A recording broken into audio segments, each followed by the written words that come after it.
Wag mo na akong tignan ng ganyan, Maribel.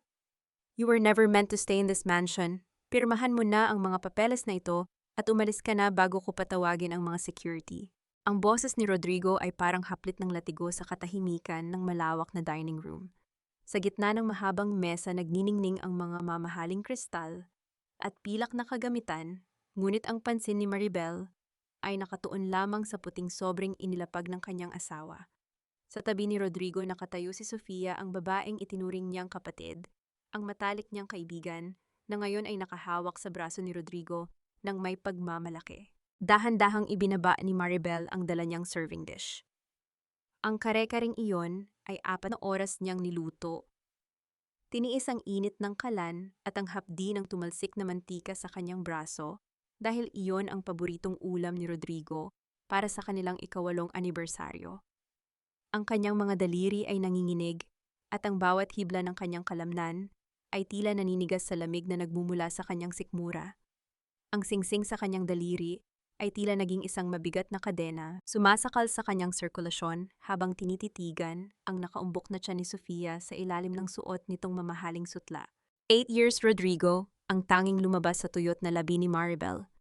Ang kanyang boses ay mahina parang kaluskos ng tuyong dahon, ngunit puno ng bigat ng 8 taong pagtitiis. 8 taon siyang gumising bago sumikat ang araw para pagsilbihan ang pamilya de Alviar. 8 taon niyang nilunok ang lahat ng pang-aalipusta ng kanyang biyanan, tinalikuran ang sariling pangarap para maging isang anino sa likod ng tagumpay ng kanyang asawa. Enough with the drama, Maribel. Biglang sumingit si Doña Consuelo, ang kanyang biyanan, habang pababang naglalakad sa grand staircase. Ang tunog ng kanyang mga takong ay parang martilyo na bumabaon sa dibdib ni Maribel. You were just a charity case we picked up from the province. Huwag kang umasta na parang may karapatan ka sa pangalang de Alvear. Look at Sofia, she's carrying a true heir. Ikaw, you're just a dry well, isang baog na walang silbi. Ang bawat salita ay parang karayom na tumutusok sa puso ni Maribel, ngunit mas masakit ang pananahimik ni Rodrigo. Ang lalaking ipinaglaban niya, ang lalaking pinag-alayan niya ng kanyang buhay at lihim na misyon, ay hindi man lang makatingin sa kanya ng diretso. Sa loob ng kanyang dibdib, ang pusong dati ay puno ng pagmamahal, ay unti-unting nagkakalasog-lasog, nagiging abo sa harap ng apoy ng kataksilan. Hindi na nakasagot si Maribel nang biglang bumukas ang dambuhalang pinto ng mansyon. Hindi mga bisita ang pumasok, kundi mga lalaking nakauniporme ng pulis sa pangunguna ng isang opisyal na may malamig na tingin. Sa likod nila ay ang kanyang amang biyenan si Don Rogelio na may bakas ng peking pag-aalala sa mukha. I'm sorry, Maribel, but we cannot tolerate a criminal in this family, ang maring deklara ni Don Rogelio. Officer, iyan ang babaeng sinasabi ko. Check the master bedroom. Doon niya itinago ang mga illegal na kontrabando na ninakaw niya sa kumpanya. Tila tumigil ang mundo ni Maribel. Ang kanyang mga pandinig ay nabingi at ang tanging naririnig na lamang niya ay ang sarili niyang mabilis na tibok ng puso. Pinanood niya ang mga pulis na pumanhik sa itaas at ilang sandali pa ay bumaba ang mga ito. Dala ang isang bag na puno ng mga pakete ng puting pulbos, mga ebidensyang kailanman ay hindi niya nakita o hinawakan. Hindi totoo yan, Rodrigo, alam mong hindi ko magagawa yan. Ang sigaw ni Maribel ay bumaon sa pader ng mansyon, ngunit sinalubong lamang siya ng isang malakas na sampal mula sa kanyang asawa. Ang kanyang ulo ay tumagilid at ang lasa ng dugo ay humalo sa kanyang laway. You're a disgrace, Maribel. To think na pinagkatiwalaan kita. Ang sabi ni Rodrigo ng may pandidiri. Take her away. Ayaw ko nang makita ang mukha ng kriminal na yan. Habang pilit na pinipusasan ng mga pulis ang kanyang nanginginig na mga kamay, nakita ni Maribel ang isang mabilis na palitan ng tingin ni na Don Rogelio at Rodrigo, isang tingin ng tagumpay. Doon sa gitna ng kanyang pagkawasak, isang malamig at matalim na katotohanan ang gumuhit sa kanyang isipan. Hindi ito isang aksidente. Ito ay isang planadong pagpatay sa kanyang pagkatao. Ang pinakamasakit na bahagi ay hindi ang mga posas, kundi ang tinig ng maliit na batang tumatakbo pababa mula sa ikalawang palapag. Nanay-nanay, saan po kayo dadalhin? Ang sigaw ni Angel, ang kanyang 6 na taong gulang na anak, ay parang punyal na humiwa sa kanyang kaluluwa. Sinubukan ni Maribel na abutin ang bata, ngunit marahas siyang hinila ng mga pulis. Angel, baby, makinig ka kay nanay. Hindi na natapos ni Maribel ang kanyang sasabihin nang harangan siya ni Sofia. Ang dati ay maamong mukha ng kanyang kaibigan ay napalitan ng isang mapang-uyam na ngiti. Don't worry, Maribel. I'll be the mother she deserves. Hinding-hindi ka na niya makikita pa. Habang kinaladkad si Maribel palabas ng mansyong naging kulungan niya sa loob ng 8 taon, ang ulan ay nagsimulang pumatak tila nakikiramay sa kanyang tahimik na pagtangis. Isinakay siya sa patrol car at habang dahan-dahang lumalayo ang sasakyan, tinitigan niya ang bintana ng silid ng kanyang anak. Doon sa ilalim ng malamig na liwanag ng buwan, isang pangako ang nabuo sa puso ng babaeng itinuring nilang basura. Sa loob ng 8 taon, si Maribel ang naging biktima. Ngunit sa gabing ito ang biktima ay namatay na kasama ng kanyang mga luha. Ang naiwan na lamang ay ang anino ng isang tiyuta na marunong maghintay, marunong magtiis, at higit sa lahat marunong maningil. Paano nga ba susukatin ang halaga ng 8 taong sakripisyo kung ang kapalit nito ay ang habambuhay na pagkakakulong sa kasalanang hindi mo ginawa? At hanggang kailan mananatiling bulag ang katarungan sa harap ng mga taong may ginto sa bulsa, ngunit may uod sa kaluluwa? Ang malamig na semento ng selda ang naging tanging saksi sa bawat luhang pumatak mula sa mga mata ni Maribel sa loob ng 2 taon. Ang bawat gabi ay tila isang walang katapusang paglalakbay sa gitna ng kadiliman kung saan ang tanging liwanag ay ang malabong alaala ng amoy ng buhok ng kanyang anak na si Angel. Maribel Santos, may dalaw ka. Bilisan mo. Ang sigaw ng gwardya ay bumasag sa katahimikan ng kanyang pag-iisip. Ang tunog ng mga susi na tumatama sa rehas ay tila mga tinik na kumakalos sa kanyang pandinig. Dahan-dahang tumayo si Maribel. Ang kanyang katawan ay naging payat, ang kanyang mga balikat na dati ay laging tuwid ay tila bumigay na sa bigat ng katarungang ipinagkait sa kanya. Ngunit sa ilalim ng kanyang maputlang balat, ang mga mata ng isang tiyuta ay unti-unti nang nagliliyab hindi na ng pag-asa, kundi ng isang matinding determinasyon. Sa kabilang panig ng makapal na salamin sa visitation room, nakaupo si Sofia. Mukhang mas lalong yumaman ng kaibigan. Nakasuot ito ng isang mamahaling perlas na kwintas. At ang kanyang buhok ay maayos na nakastyle malayo sa hitsura ni Maribel. Maribel na nakasuot ng kupas na kulay kahel na uniforme. Bakit ka narito, Sofia? Ang boses ni Maribel ay paos ngunit may talim na hindi kayang itago. I just wanted to check on you, my dear friend. Ang sagot ni Sofia nang may mapaglarong ngiti. Inilapit niya ang kanyang mukha sa salamin, tila gustong makita ng malapitan ang bawat guhit ng pagdurusa sa mukha ni Maribel. Actually, may dala akong regalo. Ito ang latest photo ni Angel. Gusto mo bang makita? Iniharap ni Sofia ang kanyang cellphone sa salamin. Doon nakita ni Maribel si Angel na nakasuot ng magarang damit na kangiti habang may hawak na malaking manika. Ngunit ang sakit ay dumaloy sa ugat ni Maribel nang makita niyang nakayakap ang kanyang anak sa binti ni Sofia. Nanay na ang tawag niya sa akin, Maribel. Ang bulong ni Sofia, ang kanyang boses ay puno ng lason. Tinapon na ni Rodrigo ang lahat ng litrato mo. Sinabi namin sa kanya na iniwan mo siya dahil mas mahal mo ang pera at ang masamang gawain. For her, you're just a bad memory that she's slowly forgetting. Hayop ka, ang nanginginig na sabi ni Maribel. Ang kanyang mga kamay ay mahigpit na nakakuyom sa ilalim ng mesa. Ang kanyang mga kuko ay bumaon sa kanyang sariling palad hanggang sa malapit nang lumabas ang dugo. Alam mong wala akong kasalanan. Alam ninyong lahat yan. Justice is for the winners, Maribel. At tignan mo tayo ngayon, sino ba ang nanalo? Tumayo si Sofia, inayos ang kanyang designer bag. At tinignan si Maribel mula ulo hanggang paa. Huwag ka nang umasang makakalabas ka pa rito ng buo ang bait. Enjoy your stay, Major. Nang makaalis si Sofia, naiwang mag-isa si Maribel sa gitna ng nagngangalit na katahimikan. Bumalik siya sa kanyang selda, ngunit sa pagkakataong ito hindi siya umiyak. Humiga siya sa matigas na papag at tinitigan ang kisame na puno ng mantsa ng kahapon. Huling beses mo na yan, Sofia, ang bulong niya sa hangin. Huling beses niyo na akong makikitang talunan. Sa mga sumunod na buwan, ang Maribel na kilala ng lahat bilang mahina at laging biktima ay unti-unting naglaho. Sa loob ng madilim na pasilyo ng kulungan, sinimulan niyang gamitin ang kanyang kasanayan bilang isang special agent. Hindi siya nakikipag-away, ngunit ang kanyang mga titig ay naging sapat na para hindi siya bastusin ng mga pinakamatapang na bilanggo. Naging tagapagtanggol siya ng mga matatandang bilanggo na inaapi at sa bawat galaw niya, ramdam ang isang awtoridad na hindi galing sa posisyon kundi sa isang pusong bakal. Isang gabi habang naglilinis siya ng library ng kulungan, ang tanging lugar kung saan nararamdaman niyang malaya pa rin ang kanyang isipan. Isang lumang libro ang iniabot sa kanya ng isang matandang bilanggo na tinulungan niya laban sa mga bully noong nakaraang linggo. Para sa iyo ito, Maribel. May nakasuksok dyan na para sa iyo lang, ang mahinang sabi ng matanda bago ito mabilis na lumayo. Binuksan ni Maribel ang libro. Sa gitna ng mga pahina ay may isang maliit na piraso ng papel, tila galing sa isang mamahaling stationery, na hindi mo inaasahang makikita sa loob ng bilangguan. Walang pangalan ang nagpadala, ngunit ang mga salitang nakasulat ay nagpatigil sa tibok ng kanyang puso. Alam ko kung sino ka talaga, Tiyuta Winifred Santos. Ang katarungan ay hindi natutulog, naghihintay lang ito ng tamang pagkakataon. Kung gusto mong mabawi ang anak mo at linisin ang pangalan mo, maghintay ka sa 12:00 ng gabi sa susunod na linggo. May pintong bubukas para sa'yo. Nanginginig ang mga daliri ni Maribel habang binabasa ang lihim na mensahe. Sino ang nakakaalam ng kanyang tunay na pagkakakilanlan?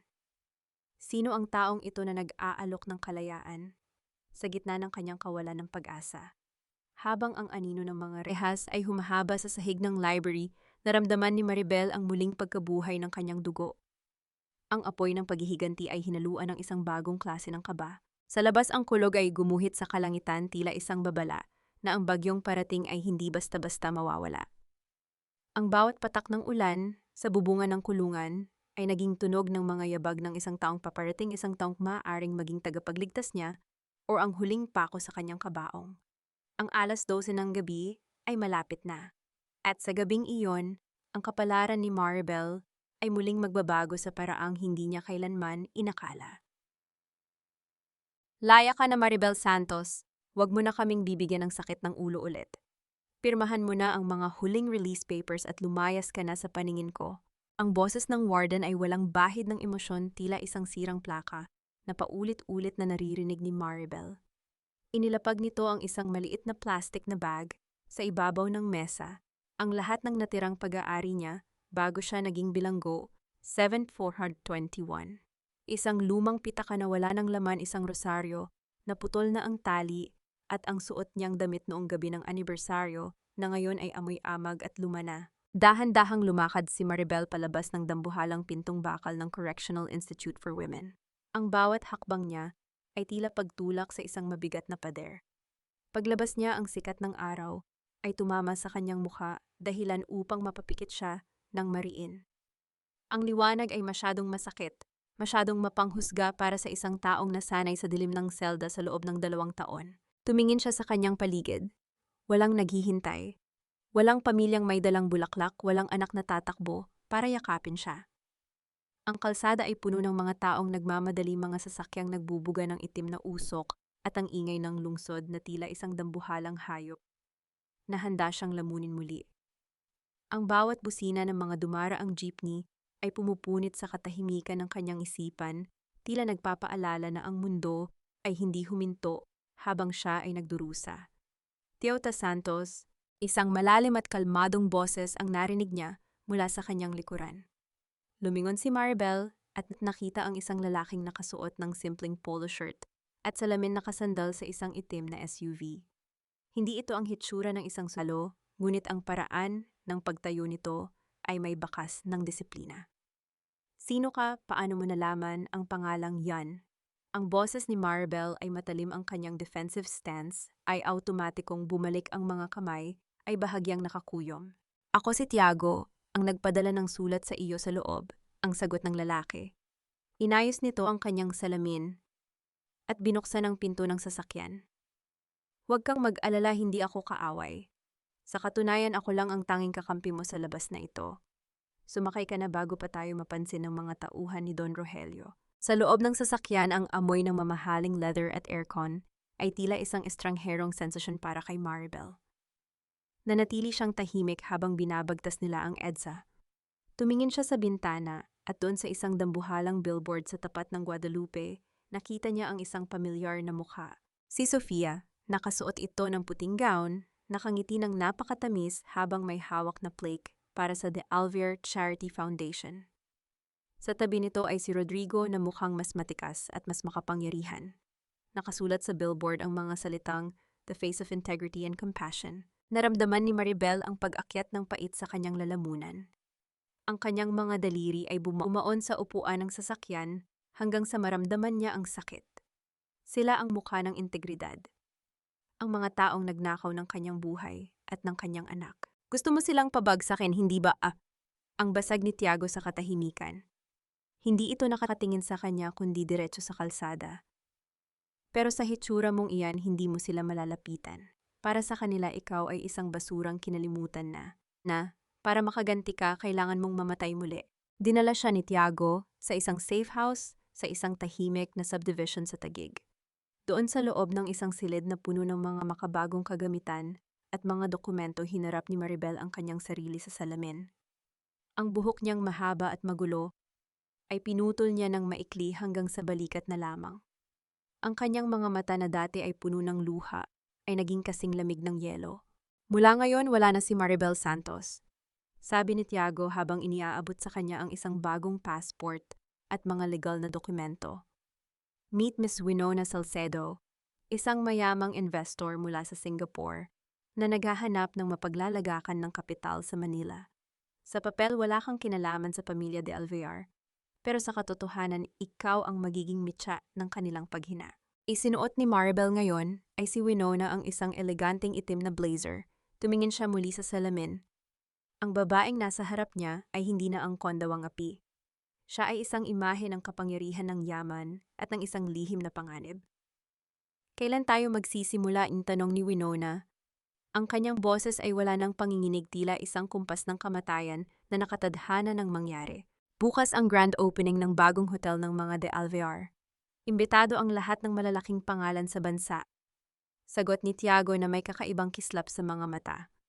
Doon mo sila unang makikilala muli. Pero Winona, tandaan mo, kailangan mong pigilin ang iyong galit. Ang unang hakbang ng paghihiganti ay ang pagpapanggap na wala kang alam. Tumango si Winona. Ngunit sa likod ng kanyang bagong anyo, ang pusong ina ay sumisigaw pa rin para sa kanyang anak. Sa bawat gabi ng kanyang bagong buhay, iisang tanong ang nananatili sa kanyang isipan. Isang tanong na walang kasiguraduhan ang sagot. Makikilala pa kaya siya ng kanyang anak sa likod ng bagong mukhang ito o tuluyan na siyang nabura sa gunita ng batang tanging dahilan ng kanyang paghinga? Ang gabi sa Bonifacio Global City ay puno ng mga ilaw na tila mga bituin na bumagsak sa lupa, ngunit sa loob ng penthouse na nagsisilbing safe house ni Winona, ang kadiliman ay nananatiling mas makapal. Nakatayo siya sa harap ng dambuhalang bintana, tinititigan ang sariling refleksyon.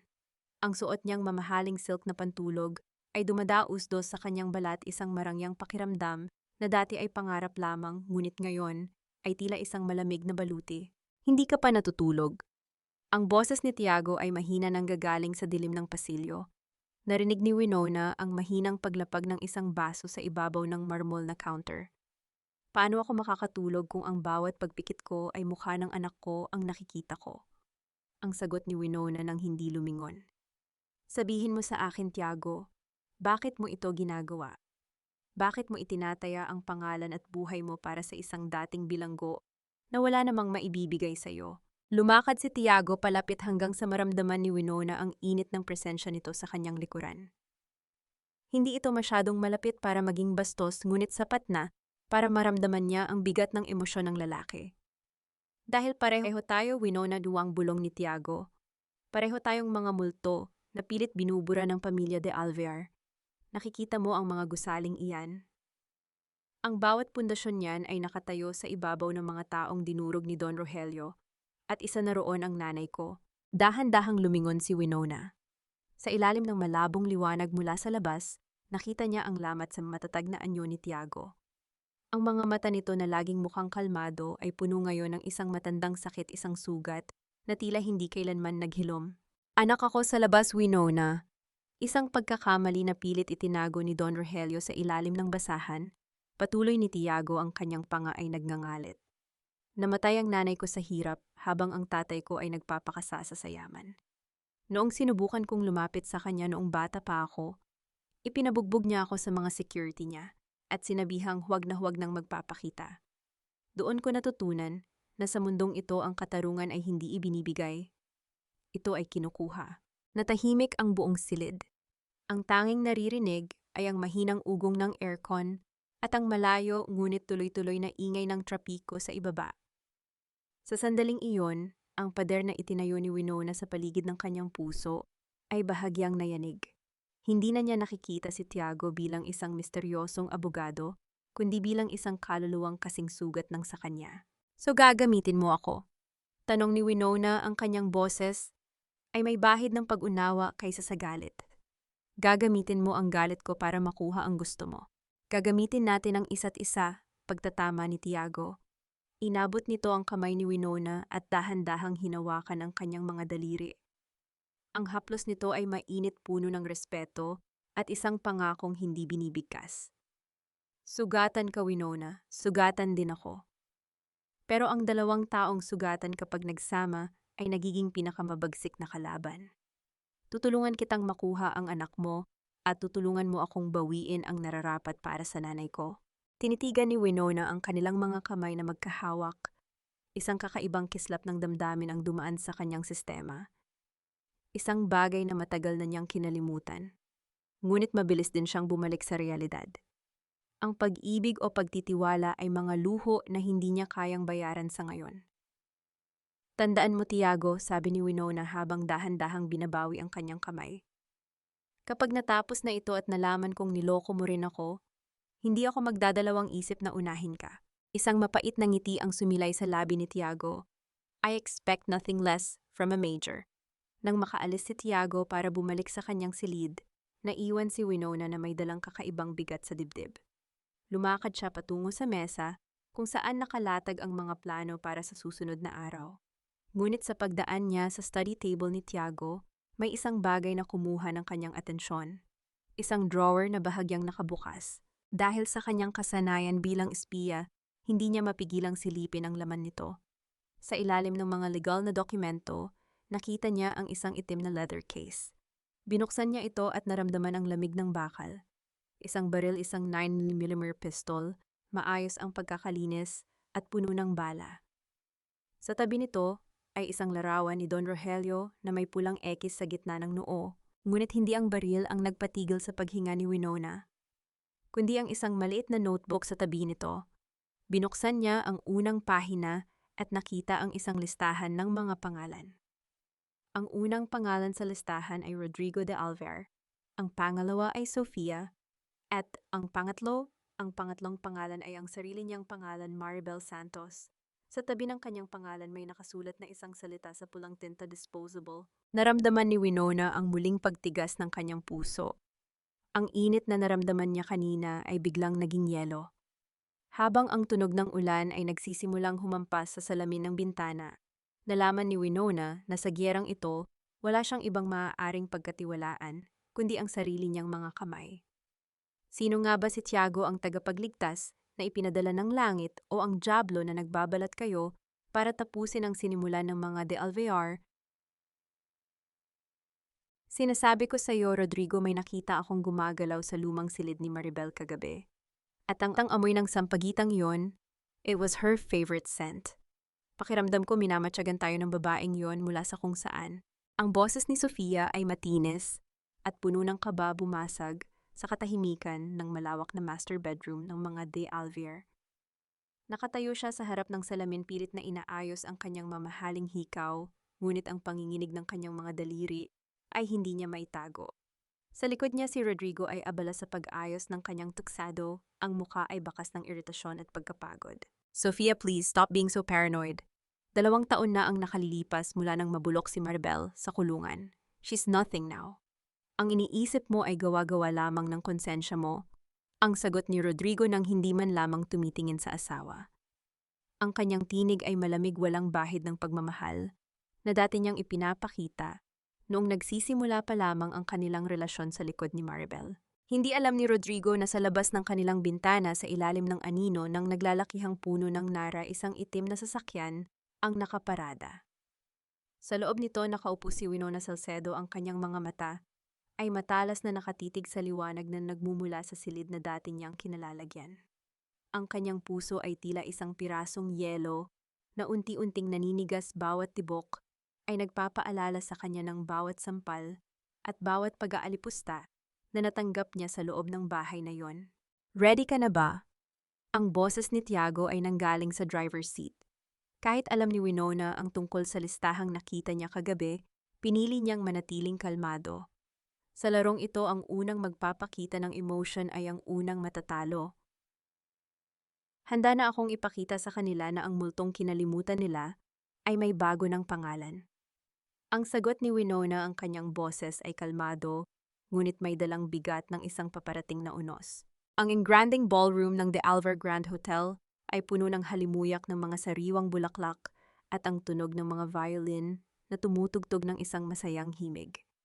Ang mga matatayog na chandelier ay nagbibigay ng gintong liwanag sa mga panauhing nakasuot ng pinakamamahal na mga damit at hiyas. Sa gitna ng karamihan, ang pamilya de Alvear ay nakatayo ng may pagmamalaki, tila sila ang mga hari at reyna ng Manila. Nagsimulang magbulungan ang mga tao nang bumukas ang dambuhalang pinto. Pumasok si Winona, suot ang isang itim na gown na tila gawa sa mga bituin ng gabi.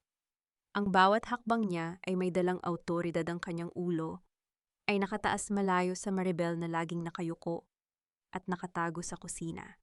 Sa tabi niya ay si Tiago na mukhang isang perpektong Ginoo sa kanyang navy blue suit. Good evening, Don Rogelio. It's an honor to finally meet the man behind this empire. Ang boses ni Winona ay parang musika, ngunit para kay Rodrigo na nakatayo malapit sa kanyang ama, ang boses na iyon ay nagdala ng isang kakaibang kilabot sa kanyang gulugod. Dahan-dahang lumingon si Rodrigo. Nanlaki ang kanyang mga mata at ang baso ng champagne na hawak niya ay bahagyang nayanig. Tinitigan niya ang babaeng nasa harap niya. Ang bangway matbang hugis ng muka ito ay si Maribel. Ngunit ang aura, ang paraan ng pagsasalita at ang yaman na bumabalot sa kanya ay malayo sa babaeng itinapon niya sa kulungan. I am Winona Salcedo from Salcedo Global Holdings. Patuloy ni Winona, isang matamis ngunit mapanganib na ngiti ang sumilay sa kanyang labi habang iniaabot ang kamay kay Rodrigo. And you must be Mr. Rodrigo de Alvear. I've heard so much about your loyalty to your family. Ang tiko. Ang kamay ni Rodrigo ay nanginginig nang abutin niya ang kamay ni Winona. Ang haplos ng balat nito ay malamig, tila isang paalala ng kamatayan. Habang nakatitig sa mga mata ng babae, tila nakita ni Rodrigo ang lahat ng kasalanang ginawa niya noong nakaraang 2 taon. Sa kabilang dako, si Sofia ay hindi mapakali. Lumapit siya kay Winona, ang kanyang mukha ay puno ng pagduda at selos. Winona Salcedo. How strange, you look exactly like someone we used to know. Isang babaeng, well, let's just say she didn't have your class. Really? Ang sagot ni Winona, ang kanyang tawa ay mahina at puno ng pang-uyam. They say everyone has a doppelganger in this world, but usually only the guilty ones are afraid of ghosts, right, Mrs. de Alver? Natahimik si Sofia. Ang kanyang mukha ay biglang namutla at ang kanyang mga mata ay pabalik-balik sa mukha ni Winona at sa kanyang asawa. May isang bagay sa tono ng pananalita ni Winona na nagpaparamdam sa kanya na ang gabi ay hindi pa nagtatapos sa simpleng pagpapakilala lamang. Habang nagpapatuloy ang party, lihim na nagtungo si Sofia sa powder room para ayusin ang kanyang sarili. Ngunit pagbukas niya ng kanyang mamahaling designer bag para kuhanin ang kanyang lipstick, isang bagay ang nahulog sa sahig. Isang lumang locket. Ang locket na pag-aari ni Maribel na naglalaman ng litrato ni Angel noong sanggol pa ito. Ang locket na akala ni Sofia ay itinapon na niya sa dagat 2 taon na ang nakalilipas. Ang tunog ng locket na tumama sa marmol na sahig ay tila isang pagsabog sa pandinig ni Sofia. Paano ito napunta sa loob ng kanyang bag? Sino ang naglagay nito doon? Ang katahimikan sa loob ng powder room ay biglang naging mabigat. Pakiramdam ni Sofia ay may nakatitig sa kanya mula sa mga anino ng malalaking salamin. Ang hangin ay biglang lumamig at ang amoy ng sampagita, ang paboritong pabango ni Maribel, ay muling bumalot sa paligid. Sino ang tunay na Winona Salcedo? At hanggang kailan kayang panindigan ng pamilya de Alvear ang kanilang mga kasinungalingan bago sila tuluyang lamunin ng multo ng kanilang nakaraan? Ang sikat ng araw sa labas ng St. Jude Academy ay napakaliwanag, tila nagyayabang sa ganda ng mundo, ngunit para kay Winona ang bawat sinag nito ay tila humahapdi sa kanyang balat. Nakatayo siya sa kabilang panig ng kalsada, nakasuot ng malaking salamin at isang manipis na scarf. pilit na nagtatago sa ilalim ng anino ng isang dambuhalang puno ng kabayero. Ang kanyang mga kamay ay mahigpit na nakakapit sa hawakan ng kanyang mamahaling bag. Ang kanyang mga kuko ay tila ibig ng bumaon sa balat ng kanyang mga palad.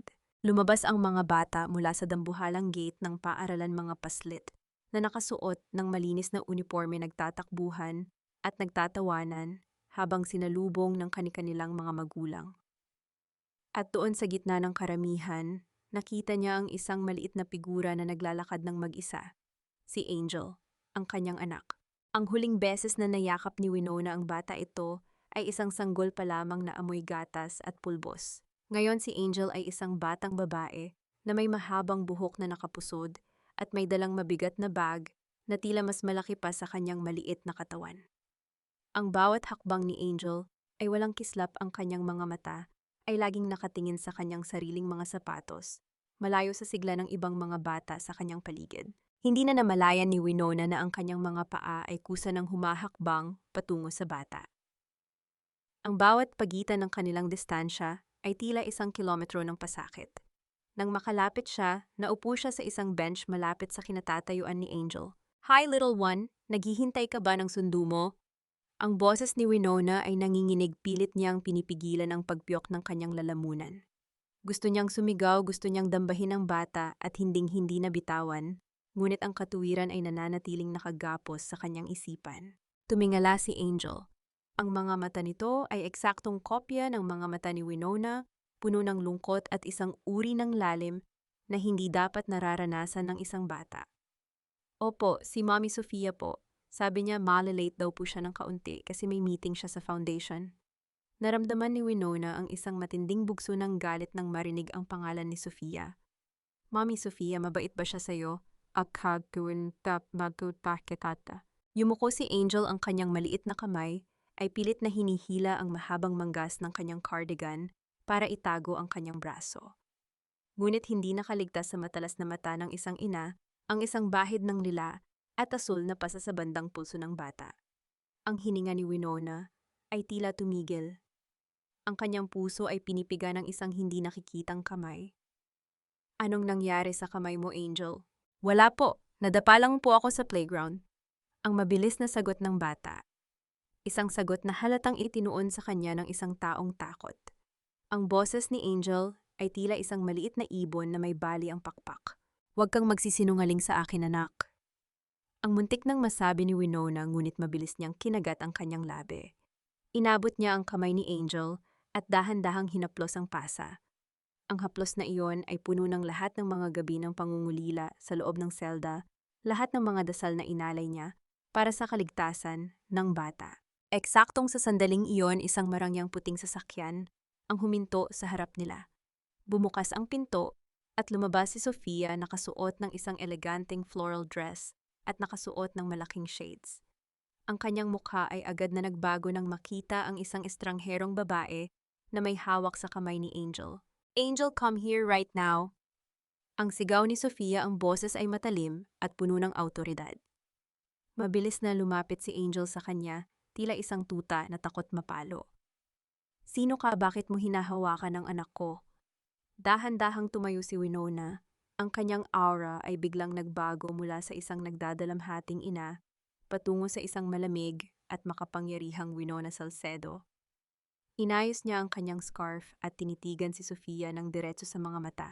"I'm Winona Salcedo. I'm considering a major donation to this school, so I was just observing the environment ba?" Ang boses ni Winona ay kasing lamig ng bakal. "And I was just asking your daughter kung bakit tila napakadami niyang pasa para sa isang batang nakatira sa isang mansyon." Namutla si Sofia sa ilalim ng kanyang makapal na makeup. Hinila niya si Angel nang marahas sa likuran niya, ang kanyang mga kuko ay bumaon sa balikat ng bata na naging sanhi ng pagdaing ni Angel sa sakit. "Wala kang pakialam sa paraan ng pagpapalaki ko sa anak ko, Miss Salcedo. She's a clumsy child, that's all. Let's go, Angel." Pinanood ni Winona habang isinasakay si Sofia si Angel sa sasakyan. Ang huling nakita niya bago sumara ang pinto ay ang mukha ni Angel na nakadikit sa bintana. Ang mga mata nito ay tila humihingi ng saklolo sa isang estrangherong hindi nito nakilala bilang sariling ina. Nang mawala ang sasakyan sa kanyang paningin, napaupo muli si Winona sa bench. Ang kanyang buong kan ay nanginginig sa matinding galit at pait. Ang amoy ng usok ng sasakyan ay humalo sa amoy ng kanyang sariling mga luha na hindi na niya napigilang dumaloy. Ang bawat pasa sa katawan ni Angel ay isang panibagong utang na dapat bayaran ng pamilya de Alvear. At sa gabing iyon, habang ang bawat bituin ay tila nagtatago sa likod ng mga ulap isang panata ang binuo ni Winona sa ilalim ng puno ng kabayero. Gaano nga ba kalalim ang sugat na kayang gawin ng isang huwad na ina sa puso ng isang batang walang kalaban-laban? At hanggang kailan kayang tiisin ng isang tunay na ina ang panunood mula sa malayo? Habang ang sariling laman at dugo ay unti-unting dinudurog ng kaaway at mampahal. Sa mundong ito, Miss Salcedo, may dalawang uri lamang ng tao, ang mga gumagawa ng tadhana at ang mga dinidiktahan nito. Sigurado ka ba kung saang panig ka kabilang? Ang tinig ni Don Rogelio ay malalim at buo, tila isang dumadagundong na kulog sa loob ng napakalawak na boardroom ng De Alvear Corporation. Nakaupo siya sa dulo ng mahabang mesang gawa sa madilim na mahogany, ang kanyang mga kamay na may suot na dambuhalang signet ring ay magkakabit sa ibabaw ng mesa. Ang bawat salita niya ay may bigat ng kapangyarihang binuo sa loob ng ilang dekada ng panlalamang at takot. Sa kabilang dulo, si Winona ay nanatiling kalmado, bagamat sa loob-loob niya ay tila may isang bagyong nagngangalit. Naalala niya ang gusaling ito, naalala niya noong siya ay isa lamang hamak na kundawang tinitignan ng may pandidiri ng mga empleyado rito, ang babaeng kinaladkad ng mga pulis sa lobby habang pinapanood ng mga nagbubulungang tao. Ngayon nakaupo siya rito bilang isang reyna na may dalang bilyon-bilyong pisong puhunan. Ngunit ang bawat hininga sa loob ng silid na ito ay tila may lasa ng lason. Ang tadhana Don Rogelio ay parang isang baraha. Ang sagot ni Winona, ang kanyang boses, ay malumanay ngunit may talim na hindi kayang baliwalain. Minsan akala mo ay hawak mo na ang lahat ng alas, hanggang sa ma-realize mo na ang kalaro mo ay marunong palang magpalit ng deck sa gitna ng laban. Isang matagal na katahimikan ang bumalot sa silid. Ang tanging naririnig ay ang mahinang pag-ikot ng centralized air conditioning at ang marahang pagtapik ng daliri ni Don Rogelio sa ibabaw ng mesa. Ang matandang tigre ay naniningkit, ang mga mata pilit na binabasa ang bawat galaw ng mukha ni Winona. Meron sa babaeng ito na nagpaparamdam sa kanya ng isang panganib na matagal na niyang hindi nararamdaman. Interesting cut ang bulong ng matanda. You talk like a soldier, not a businesswoman. Meron kang autoridad na hindi nabibili ng pera. Tell me, Miss Salcedo, nasaan ang mga magulang mo? Bakit tila wala kaming mahanap na record ng pamilya mo bago ka nagpunta sa Singapore? Naramdaman ni Winona ang pagbilis ng tibok ng kanyang puso, ngunit ang kanyang mukha ay nanatiling kasing tigas ng marmol. Ang kanyang mga daliri sa ilalim ng mesa ay nakakuyom, ang kanyang mga kuko ay bumaon sa kanyang palad hanggang sa maramdaman niya ang pamilyar na hapti.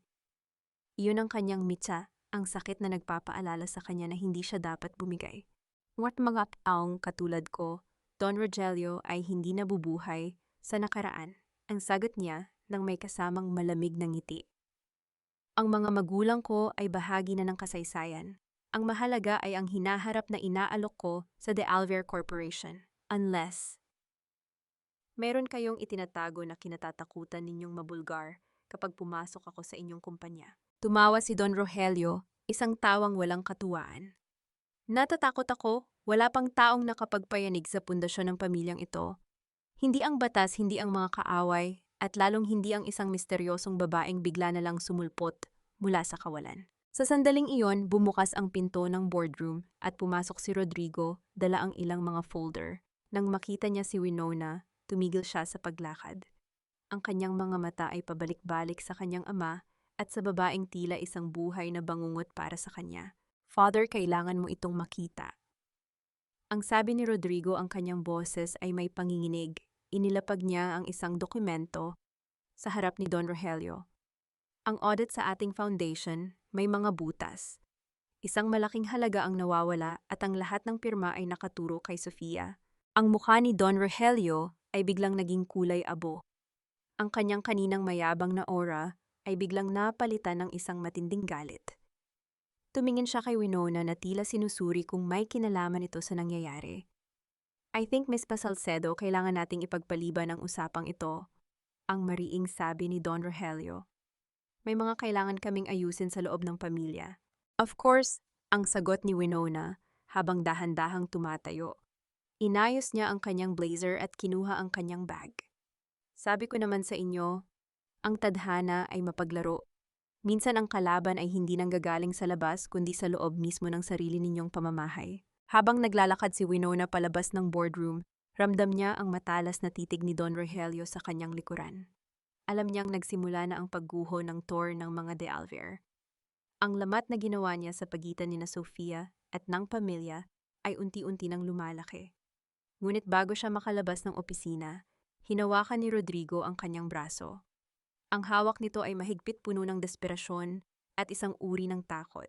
Sino ka ba talaga? Ang bulong ni Rodrigo, ang kanyang mga mata ay puno ng kalituhan. Bakit tuwing tinitignan kita, pakiramdam ko, ay sinusunog mo ang kaluluwa ko? Dahan-dahang inalis ni Winona ang kamay ni Rodrigo. Tumingin siya rito ng may halong pandidiri at awa. Ako ang bunga ng lahat ng kasalanang itinago ninyo sa dilim, Mr. De Alvear. At huwag kang mag-alala, sisiguraduhin kong wala ni isang piraso ng kaluluwa mo ang mananatiling buo bago matapos ang laban na ito. Naiwan si Rodrigo na nakatulala habang ang mga yabag ni Winona ay unti-unting nawawala sa pasilyo. Sa loob ng opisina, narinig ang malakas na sigaw ni Don Rogelio at ang tunog ng isang vase na ibinato sa pader, tanda na ang dyablo ay nagsisimula na ring mabulabog. Gaano nga ba katibay ang isang imperyo kung ang pundasyon nito ay gawa sa mga kasinungalingan at dugo ng mga inapi?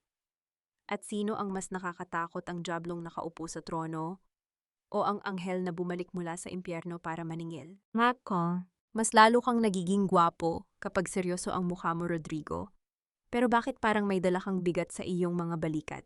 Hindi ba dapat ay masaya ang isang tagapagmana ng De Alvear? Ang boses ni Winona ay parang haplos ng seda sa pandinig ni Rodrigo, habang sila ay nakaupo sa isang madilim at eksklusibong bar sa Makati. Ang bawat salita niya ay may kasamang tamis na tila lason na dahan-dahang kumakalat sa sistema ng lalaki. Sa ilalim ng malabong liwanag ng mga amber na lampara, ang mga mata ni Winona ay tila mga bitag na hindi kayang iwasan ni Rodrigo. Dahan-dahang ininom ni Rodrigo ang kanyang whiskey. Ang matapang na likido ay gumuhit sa kanyang lalamunan, ngunit hindi nito kayang pawiin ang panunuyo ng kanyang bibig. Tinitigan niya ang babaeng nasa harap niya.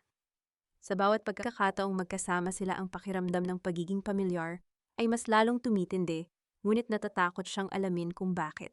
Ang daming problema sa kumpanya, Winona, ang audit, ang mga nawawalang pondo, at si Sofia, dumaan pam, imbi, ay pang pag-amin ni Rodrigo, ang kanyang boses ay puno ng pagod at kawalan ng pag-asa. Hindi ko na siya kilala. Mula nang pumasok ka sa buhay namin, tila naging isang halimaw siya sa loob ng bahay. Selos, hinala at ngayon, pati ang pera ng pamilya ay pinakialaman niya. Minsan ang mga taong pinagkakatiwalaan natin ang siyang unang humihila sa atin pababa, ang malumanay na sabi ni Winona. Inabot niya ang kamay ni Rodrigo na nakapatong sa mesa. Ang kanyang mga daliri ay malamig, ngunit ang haplos nito ay nagpadala ng kuryente sa buong katawan ng lalaki. Hindi mo kailangang pasanin ang lahat ng ito ng mag-isa. May mga tao namang handang umunawa sa iyo, mga taong nakikita ang tunay mong halaga. Habang nangyayari ito, hindi nila alam na sa labas ng bar sa loob ng kanyang sasakyan, si Sofia ay nanginginig sa galit habang nakatingin sa kanilang dalawa mula sa malayo. Ang kanyang mga kuko ay bumaon sa manibela ng sasakyan, ang kanyang mga mata ay naniningkit sa tindi ng selos at takot. Ang bawat tawa ni Winona ay tila isang sampal sa kanyang pagkatao. Akala mo ba ay mananalo ka, Maribel? Ang bulong ni Sofia sa kanyang sarili, ang kanyang boses ay puno ng puot. Hindi ko hahayaang agawin mo ang lahat ng pinaghirapan kong kunin. Akin si Rodrigo, akin ang pamilyang ito. Nang makauwi si Rodrigo sa mansyon ng hating gabi, na sinalubong siya ng isang madilim at tahimik na bahay. Ngunit pag-akyat niya sa kanilang silid, bumukas ang ilaw at tumambad sa kanya si Sofia na nakaupo sa gilid ng kama. Ang mukha ay basang-basa ng luha, ngunit ang mga mata ay nagliliyab sa galit. Saan ka galing, Rodrigo? Kay Winona na naman ba ng matalim na tanong ni Sofia? Ang tunog ng kanyang boses ay tila isang basag na kristal sa katahimikan ng gabi. Sofia, pagod ako. Huwag na nating simulan ang away na ito. Ang sagot ni Rodrigo habang hinuhubad ang kanyang relos. Ang tunog ng paglapag ng relos sa ibabaw ng side table ay tila isang hudyat ng pagsisimula ng digmaan. Hindi na tayo mag-aaway, Rodrigo. Dahil alam ko na ang ginagawa mo, isang x-ray ng mga audit documents ang ibinato ni Sofia sa harap ni Rodrigo. Pinapalabas mo na ako ang nagnanakaw ng pera. Ginamit mo ang pangalan ko para pagtakpan ang sarili mong mga gastos. Akala mo ba ay hindi ko malalaman? Anong sinasabi mo? Ang lahat ng ebidensya ay nakaturo sa iyo. Ang sigaw ni Rodrigo, ang kanyang pasensya, ay tuluyan ng naubos. Ikaw ang gahaman, Sofia. Ikaw ang hindi na kontento sa lahat ng ibinigay ko sa iyo. Ang kanilang sigawan ay umalingaw-ngaw sa buong pasilyo ng mansyon. Ang bawat masakit na salita ay tila isang kutsilyo na humihiwa sa kanilang pagsasama. Sa gitna ng kanilang pag-aaway, isang maliit na figura ang nakatayo sa may pintuan nakasilip at nanginginig sa takot. Si Angel, ang bata ay nakayakap sa kanyang luma at sirang manika ang kanyang mga mata ay puno ng luha habang pinapanood ang kanyang ama at ang babaeng itinuturing niyang ina na naglalaplapan ng mga masasakit na salita. Ang tunog ng isang vase na nabasag sa sahig ay nagpatalon sa bata sa gulat. Tumigil na po kayo, please. Ang mahinang bulong ni Angel ngunit walang nakarinig sa kanya. Sa kabilang dako ng lungsod sa loob ng kanyang penthouse, si Winona ay nakaupo ng tahimik habang nakikinig sa isang audio recording mula sa nakatagong device sa silid ni na Rodrigo. Isang mapait at matagumpay na ngiti ang sumilay sa kanyang labi. Ang bawat sigaw at bawat pag-iyak na naririnig niya ay tila isang matamis na musika ng katarungan. Sige lang, mag-away kayo, maghilaan kayo pababa. Ang bulong ni Winona sa kadiliman. Dahil sa huli wala ni isa sa inyo ang mananatiling nakatayo. Ngunit ang kanyang kasiyahan ay panandali ang naputol nang makita niya sa screen ng kanyang monitor ang isang bagong mensahe mula sa isang hindi kilalang sender. Isang litrato ang naka-attach dito. Litrato iyon ni Tiago nakikipagkamali kay Don Rogelio sa isang madilim na parking lot at may hawak na isang itim na envelope. Ang puso ni Winona ay tila huminto sa pagtibok. Sino ba talaga ang kakampi niya? At hanggang kailan siya magiging bulag sa katotohanan na ang taong pinagkakatiwalaan niya ay maaaring siya ring taong maglulubog sa kanya sa huli. Ang tadhana ay mas lalong nagiging masalimuot. At pa sa gitna ng pagtataksil sa loob ng pagtataksil, iisang tanong ang nananatili. Sino ang unang bibigay sa bigat ng sariling mga kasalanan? Magkano ang halaga ng katapatan mo, Tiago? Magkano ang halaga ng isang buhay na itinapon mo na sa basurahan bago pa man magsimula ang laban? Ang boses ni Winona ay kasing lamig ng hanging nanggagaling sa bukas na bintana ng penthouse. Nakatayo siya sa dilim, ang tanging liwanag ay ang nagmumula sa screen ng kanyang cellphone na ipinapakita ang litrato ni Tiago at Don Rogelio. Ang bawat salita niya ay tila isang matalim na piraso ng bubog na bumabaon sa katahimikan ng silid. Dahan-dahang pumasok si Tiago, hindi nagugulat, hindi natatakot.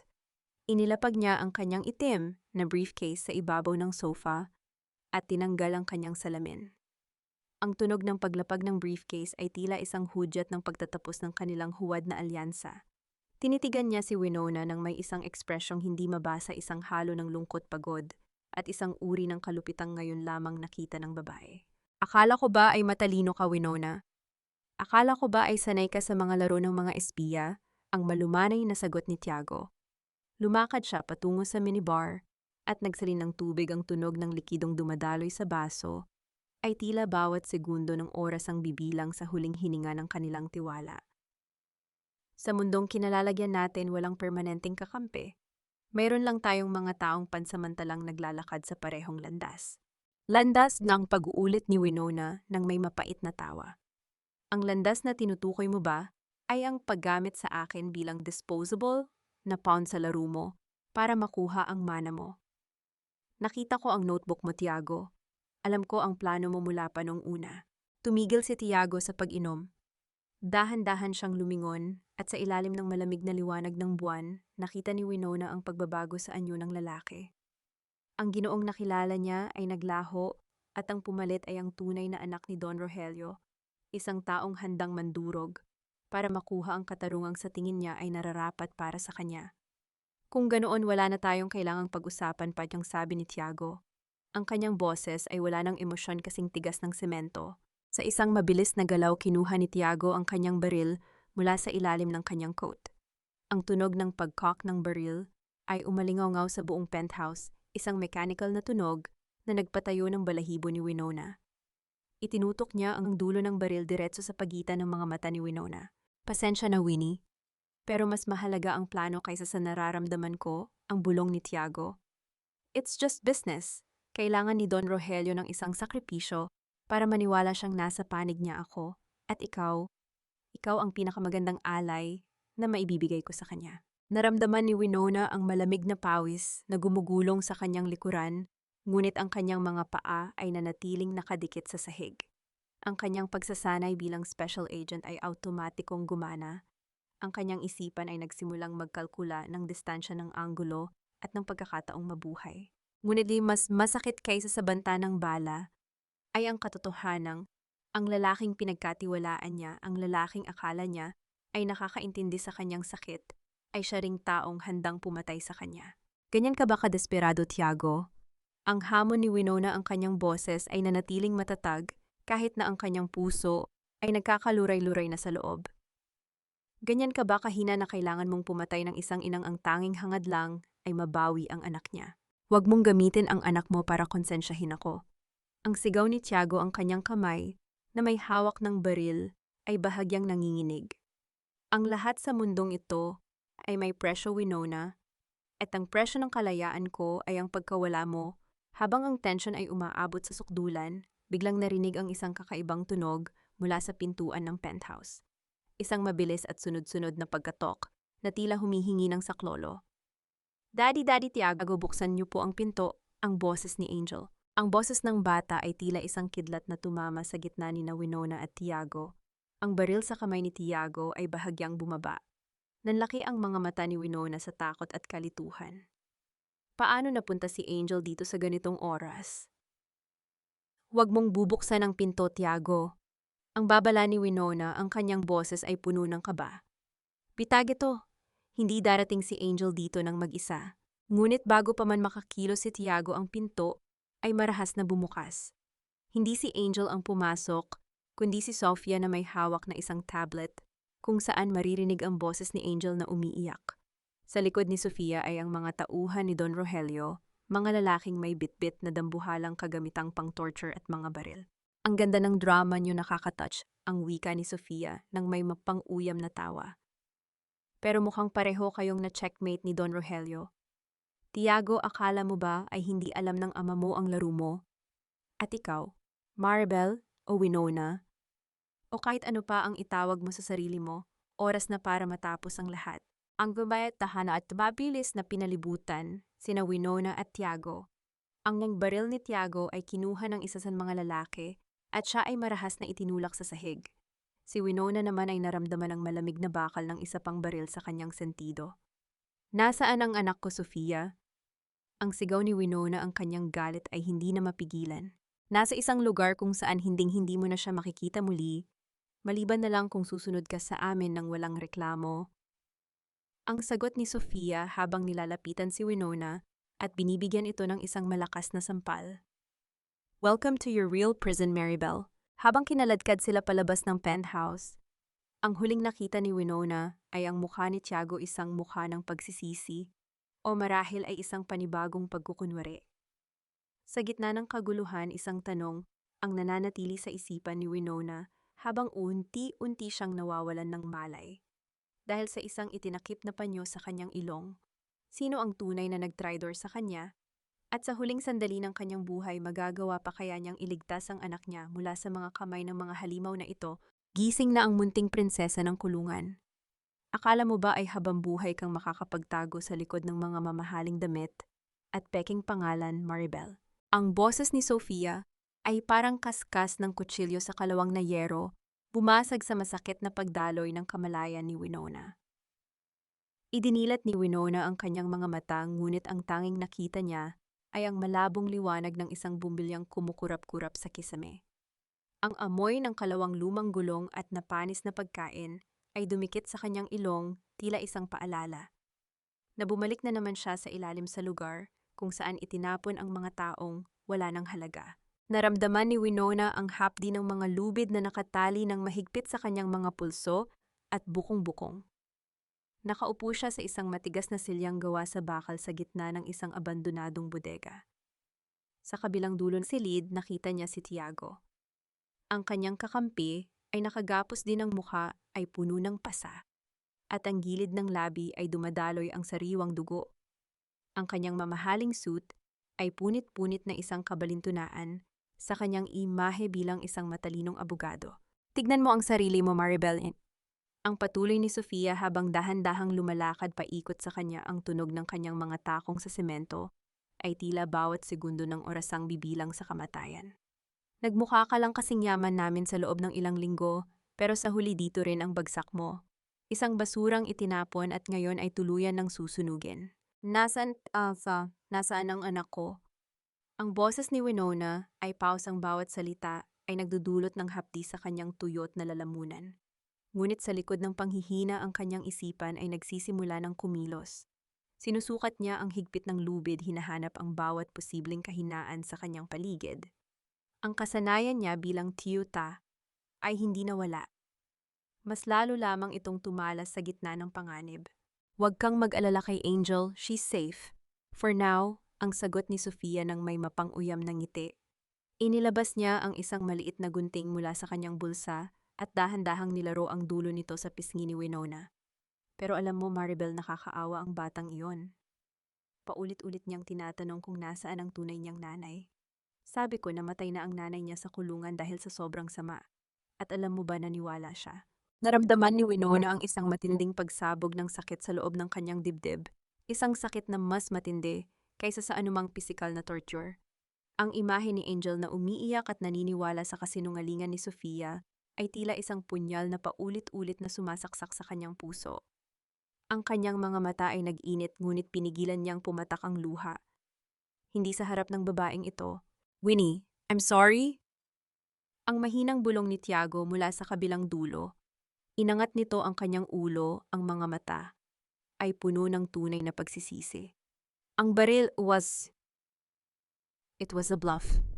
Gusto ko lang kuhanin ang tiwala ni Don Rogelio para makalapit tayo sa kanya. Hindi ko akalain na mas mabilis silang kumilos kaysa sa atin. Tinitigan ni Winona si Tiago. Sa gitna ng lahat ng pagtataksil, nakita niya ang katotohanan sa mga mata ng lalaki. Ang disposable na nakasulat sa notebook ay maaaring bahagi ng isang mas malaking laro na siya mismo ay hindi naintindihan. Ngunit sa sandaling ito ang pagtitiwala ay tila isang luhong hindi na nila kayang ibalik. Save your breath, Tiago, ang malamig na sabi ni Winona. Mag-usap tayo kapag buhay pa tayo pagkatapos nito. Biglang bumukas ang dambuhalang pinto ng bodega at pumasok ang anino ng isang taong nagdadala ng mas matinding kadiliman. Si Don Rogelio, nakasuot ng kanyang itim na coat, ay lumakad ng may awtoridad patungo sa kanila. Ang tunog ng kanyang baston sa sahig ay tila isang martilyo ng hatol. Tapusin na natin ang usapang ito, ang mariing deklara ng matanda. Tumingin siya sa kanyang mga tauhan at nagbigay ng isang kumpas. Isang dambuhalang drum na puno ng gasolina ang iginulong palapit sa kinalalagyan ni Winona at Tiago. Masyado na kayong maraming nalalaman, at sa pamilya de Alvear, ang mga lihim ay ibinabaon sa ilalim ng lupa o sa kasong ito sa ilalim ng abo. Wait, father! Pumasok si Rodrigo, ang kanyang mukha ay puno ng kalituhan at takot. Kailangan ba't talaga nating gawin ito? We can just send them away, Winona. I mean, Maribel. She's still the mother of my child. Shut up, Rodrigo, ang sigaw ni Sofia, ang kanyang boses ay tila isang baliw na humihiyaw. Siya ang sisira sa atin. Siya ang dahilan kung bakit tayo nagkakagulo. Kung gusto mong protektahan ang pamilyang ito, hayaan mong gawin ni Don Rogelio ang nararapat. Naramdaman ni Winona ang matapang na amoy ng gasolina na nagsisimulang kumalat sa sahig. Ang lamig ng likido sa kanyang mga paa ay tila isang hudyat ng kamatayan. Sa sandaling iyon, ang takot ay napalitan ng isang kakaibang katahimikan. Ang kanyang puso ay tumitibok ng maayos, ang kanyang isipan ay kasing linaw ng kristal. Isang maliit na bagay ang naramdaman ni Winona sa loob ng kanyang palad, isang maliit na hair clip na nahulog mula sa buhok ni Angel noong nagkita sila sa paaralan. Isang simpleng piraso ng plastic, ngunit sa kamay ng isang bihasang espiya ito ay isang susi. Dahan-dahan sa gitna ng kadiliman, at sa ilalim ng anino ng silya sinimulan niyang gamitin ang clip para kalasin ang kanyang gapos. May huling hiling ka ba, Maribel? Ang tanong ni Don Rogelio habang kinukuha ang isang gintong lighter mula sa kanyang bulsa. Ang kislap ng apoy sa dulo ng lighter ay tila isang bituin ng kamatayan sa dilim ng bodega. Tumingala si Winona. Ang kanyang mga mata ay hindi na nagpapakita ng takot, kundi isang matalim na pangako. Isang hiling lang, Don Rogelio. Siguraduhin mong mamatay ako sa gabing ito. Dahil kung hindi, sisiguraduhin kong ang bawat isa sa inyo ay magmamakaawa para sa sarili ninyong katapusan. Isang nakakatakot na ngiti ang sumilay sa labi ni Don Rogelio bago niya binitawan ang lighter patungo sa sahig na basang-basa ng gasolina. Ang apoy ay mabilis na nagumuhit sa sahig, isang dambuhalang ahas ng liwanag at init na patungo sa kinalalagyan ni Winona at Tiago. Ang tunog ng pagsiklab ay tila isang dagundong na kumain sa lahat ng ingay sa loob ng bodega. Mamamatay ba ang lahat ng sikreto sa gitna ng apoy? O ito na ang simula ng isang pagbabalik na mas matindi kaysa sa anumang impyernong kayang likhain ng mga de Alvear? Hindi ko ginusto ito, Maribel. Patawarin mo ako. Hindi ko ginustong humantong tayo sa ganito. Ang boses ni Rodrigo ay basag puno ng pait at pagsisisi habang siya ay nakaupo sa sahig ng madilim at lumang silid na dati ay kinalalagyan ni Maribel sa mansyon. Ang tanging liwanag ay nagmumula sa isang upos ng kandila na unti-unti nang nauubos, tila ang kanyang sariling pag-asa na naglalaho sa dilim. Hawak niya ang isang baso ng matapang na alak, ngunit kahit gaano karami ang kanyang inumin, hindi nito kayang lunurin ang ingay ng kanyang budhi. Ilang oras na ang nakalilipas mula nang makita niyang lamunin ng apoy ang bodega.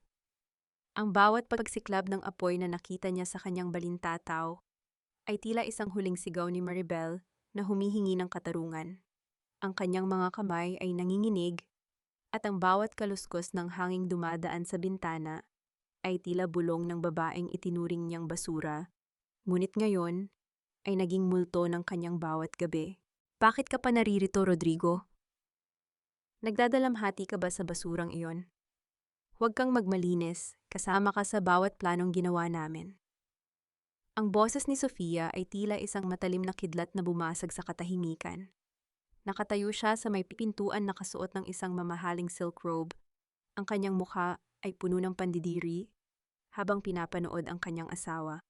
Ang tunog ng kanyang pagpasok ay tila bawat hakbang ng isang mandaragit na wala nang itinatagong kabutihan. Pinatay natin siya, Sofia. Pinatay natin ang nanay ni Angel. Ang sagot ni Rodrigo, ang kanyang mga mata, ay nananatiling nakatitig sa kawalan. Akala ko kapag wala na siya magiging tahimik na ang lahat. Pero bakit pakiramdam ko mas lalo tayong nalulunod sa kasalanan? Tumigil ka na sa kaduwagan mo. Ang sigaw ni Sofia habang nilalapitan si Rodrigo at marahas na kinuha ang baso sa kamay nito. Ang tunog ng baso na tumama sa dingding ay tila isang pagsabog ng galit. Wala na si Maribel, patay na siya, at kasama niyang nabaon sa abo ang lahat ng ebidensya laban sa atin. Ngayon kailangan nating ayusin ang foundation. Iyan ang mahalaga. Ang imahe natin sa harap ng mga tao. Imahe, isang huwad na imahe na nakatayo sa ibabaw ng mga bangkay. Ang pag-uuyam ni Rodrigo. Narinig mo ba si Angel kanina, paulit-ulit niyang hinahanap ang kanyang nanay? Paano mo siya titingnan sa mga mata bukas? Natahimik si Sofia, ang kanyang panga ay nagngangalit. Lumabas siya ng silid, nang hindi nagsasalita ang marahas na pagsara ng pinto, ay umalingaw-ngaw sa buong pasilyo ng mansyon. Naiwang mag-isa si Rodrigo sa gitna ng kadiliman. Sa kanyang pag-iisa naramdaman niya ang isang kakaibang malamig na hangin na dumampi sa kanyang batok. Tila may nakatayo sa kanyang likuran, isang presensya na nagpapatayo ng kanyang balahibo. Dahan-dahan siyang lumingon, ang kanyang puso ay tumitibok ng mabilis na tila ibig nang kumawala sa kanyang dibdib. Maribel, ang mahinang bulong ni Rodrigo, walang sumagot. Ang tanging naririnig ay ang mahinang pagpatak ng ulan sa labas ng bintana, tila mga luha ng langit na nakikiramay sa kanyang pait. Ngunit nang ibaba niya ang kanyang paningin sa sahig, nakita niya ang isang bagay na nagpahinto sa kanyang paghinga. Isang maliit na hairpin. Isang kulay rosas na hairpin na may disenyo ng bulaklak, ang paboritong ipit sa buhok ni Angel na laging suot ni Maribel sa kanyang bulsa bilang agimat. Ang hairpin na ito ay dapat na nasa bodega, dapat na natunaw na sa gitna ng apoy. Ngunit heto nakapatong ito sa ibabaw ng lumang banig na kinalalagyan ni Rodrigo malinis at walang bahid ng abo. Ang takot ay mabilis na kumalat sa buong katawan ni Rodrigo. Mabilis siyang tumayo at pilit na binuksan ang bintana para huminga ng sariwang hangin. Ngunit sa pagtingin niya sa labas sa ilalim ng malamig na liwanag ng buwan, nakita niya ang isang anino ng babae na nakatayo sa dulo ng garden. Nakasuot ito ng isang maputing damit na tila isang telang lumulutang sa hangin. Ang buhok nito ay maikli, saktong-sakto sa hitsura ni Winona Salcedo. "Hindi maaari! Patay ka na!" ang sigaw ni Rodrigo sa kadiliman. Ang anino ay dahan-dahang lumingon. Hindi makita ni Rodrigo ang mukha nito dahil sa lakas ng ulan, ngunit naramdaman niya ang matalas at malamig na titig na tila sumusunog sa kanyang kaluluwa. Sa isang iglap, tila isang kisap mata ang anino, ay naglaho ng mabilis, iniwan lamang ang tunog ng hangin na humahagupit sa mga dahon ng nara. Nanginginig na bumalik si Rodrigo sa loob at mabilis na isinara ang bintana. Ang kanyang hininga ay putol-putol at ang bawat sulok ng silid ay tila nagiging isang kulungan na mas masahol pa sa bilangguan. Hindi alam ni Rodrigo na sa kabilang dako ng mansyon sa loob ng silid ni Angel, isang lihim na pinto sa likod ng aparador ang dahan-dahang bumukas. Isang kamay na may bahid ng uling, ngunit may matatag na haplos, ang dumampi sa pisngi ng natutulog na bata. "Huwag kang matakot, anak. Narito na si nanay." Ang bulong ng isang tinig na puno ng pag-ibig at isang uri ng panganib na handang sumupil sa sinumang humarang sa kanyang daan. Sa gitna ng gabi ng pagsisisi, ang katarungan ay hindi na lamang isang salita sa mga dokumento. Ito ay naging isang buhay na bangungot na dahan-dahang gumagapang sa loob ng mansyong de Alvear, handang maningil sa bawat patak ng luhang inalay ni Maribel sa nakaraan. "Wala akong pakialam kung mabulok silang lahat sa kulungan. Basta makuha ko ang lahat ng pera at makaalis sa bansang ito bago pa magising ang mga pulis, ayos na ako." Ang boses ni Sofia ay matigas at walang bahid ng pag-aalinlangan, habang siya ay mabilis na nag-eempake sa loob ng kanyang walk-in closet.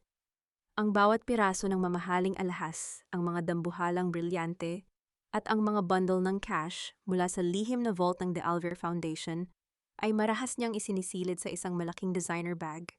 Ang bawat tunog ng mga gintong kwintas na nagkakabangga ay tila isang nakakabinging kumpas ng kanyang kasakiman. Sa kabilang bahagi ng silid, nakita niya ang kanyang sarili sa dambuhalang salamin. Ang kanyang mukha ay puno ng pawis, ang kanyang buhok ay gulo-gulo, at ang kanyang mga mata ay naniningkit sa tindi ng desperasyon. Wala na ang maamong mukha ng kaibigang nag-aalaga kay Maribel noon. Ang nakaharap sa salamin ay isang ganid na babaeng handang itapon ang lahat, maging ang asawang si Rodrigo, para lamang isalba ang kanyang sariling balat. "Sofia, anong ginagawa mo?" Napatigil si Sofia nang marinig ang boses ni Rodrigo mula sa may pintuan.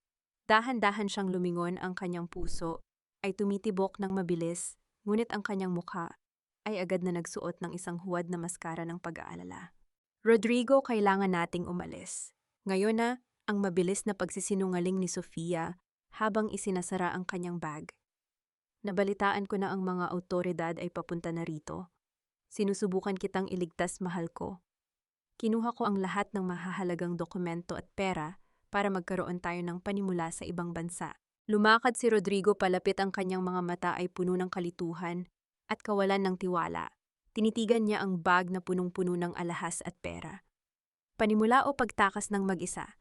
Bakit isang bag lang ang dala mo, Sofia? At nasaan ang passport ko?" "Don't be ridiculous, Rodrigo. We don't have time for this." Ang sigaw ni Sofia, ang kanyang pasensya ay tuluyan ng bumigay. "Ang tatay mo, si Don Rogelio, ay tapos na. Ginamit niya tayo, Rodrigo. At sa tingin mo ba ay hindi kanya ituturo kapag nahuli siya? I'm doing this for us." "Para sa atin o para sa sarili mo?" ang mahinang tanong ni Rodrigo. "Narinig kita sa telepono kanina, Sofia. Sinabi mo na hahayaan mo kaming mabulok dito. To think na tinalikuran ko si Maribel para sa isang katulad mo. Isang malakas at nakakangilong tawa ang lumabas sa labi ni Sofia. Huwag kang magmalinis. Rodrigo, tinalikuran mo si Maribel dahil mahina ka. Tinalikuran mo siya dahil mas pinili mo ang yaman at ang luho na ibinigay ko sa iyo. Ngayon kung gusto mong mabulok kasama ng tatay mo, sige. Pero huwag mo akong idadamay. Marahas na itinulak ni Sofia si Rodrigo para makalabas ng silid. Ang tunog ng kanyang mga takong sa pasilyo ay tila isang mabilis na tibok ng takot. Tumakbo siya patungo sa garahe. Ang kanyang isipan ay nakatuon lamang sa kanyang sasakyan, at sa kalayaang naghihintay sa kanya sa labas ng gate ng mansion. Ngunit pagdating niya sa madilim na garahe, napatigil siya. Ang kanyang sasakyan ay nakabukas na ang pinto at ang makina nito ay umaandar na ng kusa.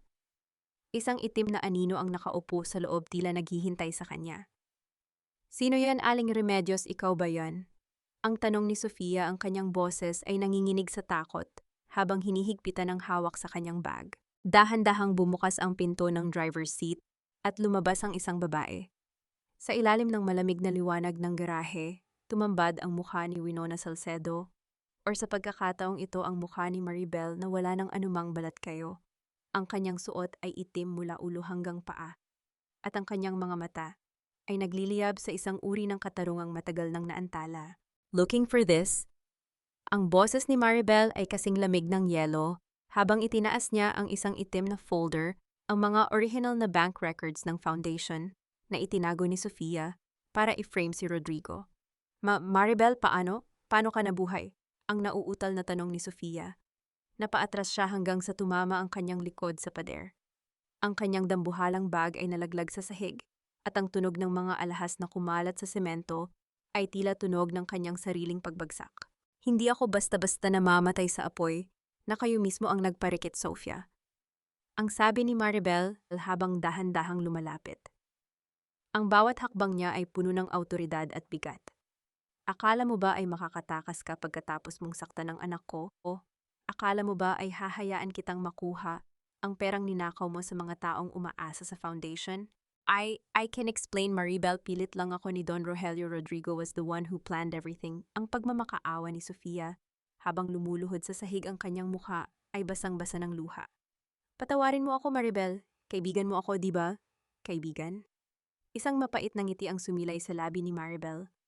Ang kaibigan ay hindi nagnanakaw ng asawa. Ang kaibigan ay hindi nagpapakulong ng walang kasalanan. At higit sa lahat, ang kaibigan ay hindi sinasaktan ng isang bata. Eksaktong sa sandaling iyon, ang paligid ay nabalot ng asul at pulang liwanag mula sa mga sasakyan ng pulis na pumasok sa gate ng mansyon. Ang tunog ng mga sirena ay umalingaw-ngaw sa buong subdivision. This is the end of the line, Sofia, ang sabi ni Maribel. You wanted to run. Well, may bagong destinasyon na naghihintay sa'yo. At sa pagkakataong ito, walang aircon, walang alahas, at walang kawalan ng katarungan. Habang pinupusasan ng mga pulis si Sofia na naglulupasay at sumisigaw ng kung ano-ano, tumalikod si Maribel. Ngunit bago siya makalayo, nakita niya si Rodrigo na nakatayo sa dulo ng garahe, nakatingin sa kanya nang may pagsusumamo at matinding pangungulila. Maribel, wait! Tumigil si Maribel ngunit hindi siya lumingon. Ang kanyang puso ay nanatiling matatag, ngunit may isang bahagi nito na bahagyang kumirot. Hindi para kay Rodrigo, kundi para sa 8 taon na itinapon niya sa taong nasa likuran niya. Huwag mo akong tawaging Maribel, ang malamig niyang sagot.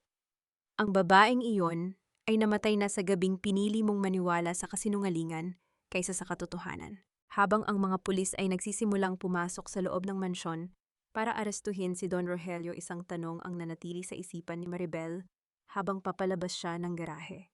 Sapat na ba ang pagkakakulong ng kanyang mga kaaway para mabura ang lahat ng pait sa kanyang puso?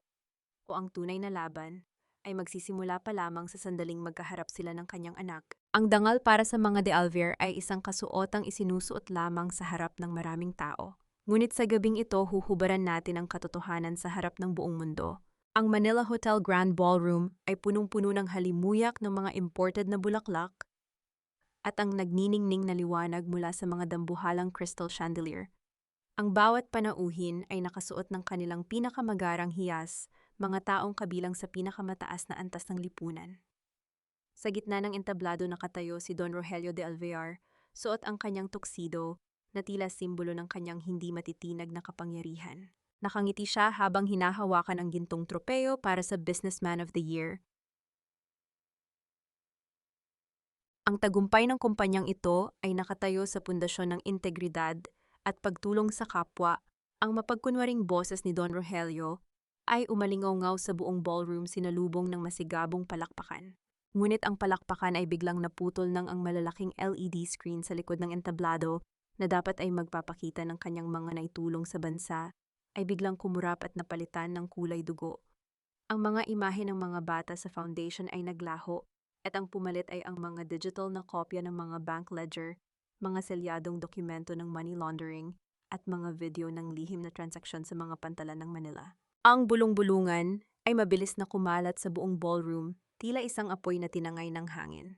Nanlaki ang mga mata ni Don Rogelio, ang kanyang hawak na tropeyo ay bahagyang nanginig.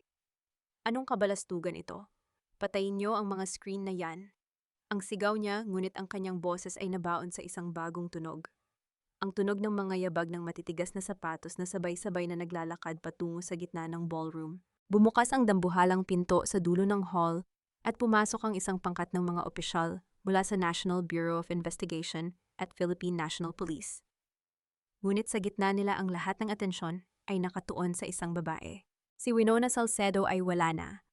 Ang nakatayo sa gitna ng ballroom ay si Tiyuta Winifred Santos nakasuot ng kanyang full military dress uniform.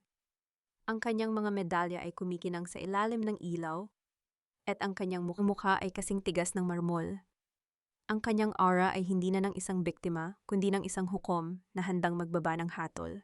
Ang integridad ba ang tawag mo sa pagpatay sa mga kasamahan ko sa serbisyo para lamang maprotektahan ang iyong maruming negosyo? Don Rogelio! Ang boses ni Winifred ay malakas at malinaw tila isang kumpas na nagpatahimik sa buong ballroom. Lumakad siya patungo sa entablado, ang bawat hakbang niya ay puno ng awtoridad. Nang makarating siya sa harap ni Don Rogelio, inilabas niya ang kanyang badge at ang isang warrant of arrest. Don Rogelio de Alvear, arestado ka sa mga kasong plunder, money laundering at drug trafficking at kasama na rin ang pagtatangkang pagpatay sa isang opisyal ng gobyerno, ang deklara ni Winifred.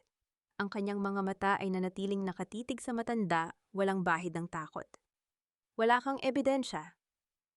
Gawa-gawa lang ang lahat ng iyan. Ang sigaw ni Don Rogelio, ang kanyang mukha, ay naging kulay ube sa tindi ng galit at takot. Security, ilabas ang babaeng ito. Ang security mo ay nasa kustodya na rin namin, Don Rogelio. Ang sagot ni Winifred ng may malamig na ngiti. At ang lahat ng ebidensyang nakikita ng mga tao sa screen na iyan ay galing sa original na hard drive na pilit ninyong itinago sa loob ng 8 taon. Ang bawat sentimo na ninakaw ninyo sa bayan ay may katapat na bilang ng taon sa kulungan. Sa gilid ng entablado nakatayo si Rodrigo, nakatulala at hindi makapaniwala. Ang kanyang buong mundo ay gumuguho sa harap ng kanyang mga mata. Nang magtagpo ang kanilang mga mata ni Winifred, nakita niya ang isang bahid ng awa sa mukha ng babae. Hindi dahil mahal pa siya nito, kundi dahil sa labis na kahinaan ng kanyang pagkatao. Maribel, please, ang mahinang bulong ni Rodrigo, ngunit ang pangalan ay tila isang estrangherong salita sa pandinig ni Winifred. Tapos na ang pagtatago niyo sa dilim. Ang sabi ni Winifred, habang tinitignan ang mga pulis na nagsisimulang pusasan si Don Rogelio sa harap ng lahat ng mga kamera ng media. Ang pamilya de Alvear ay hindi na magiging simbolo ng kapangyarihan.